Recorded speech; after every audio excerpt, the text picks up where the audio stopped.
In this video, we are going to talk about utilizing the use hook from React in our Next.js application to kind of do some modern data fetching in Next.js.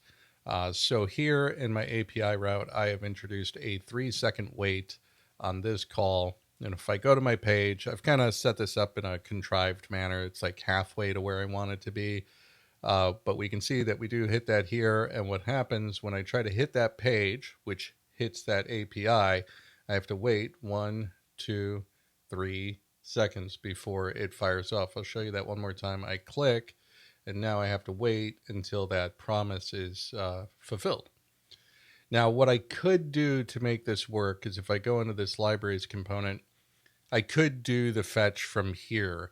Now, I can't do it the same way like this because this is a useClient component and we can't make that async. So I would introduce useState and useEffect, and then I could technically put the suspense in here too. But what I want to do is a bit more modern.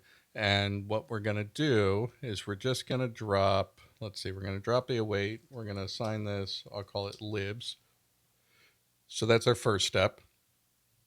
So now we don't have that destructured data and error. So we're going to kill all this and this.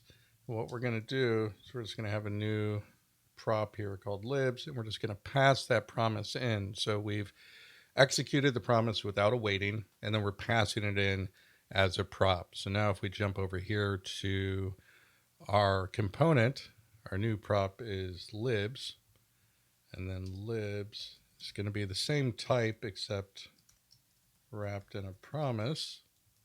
Then we're going to bring in use from React. And now we can just use this guy.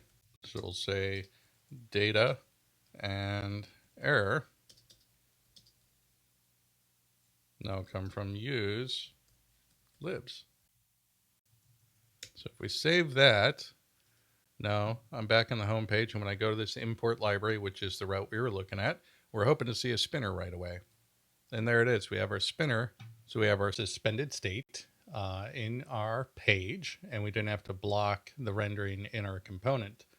So there you go. That is a quick look at how to use React's new use hook in Next.js data fetching.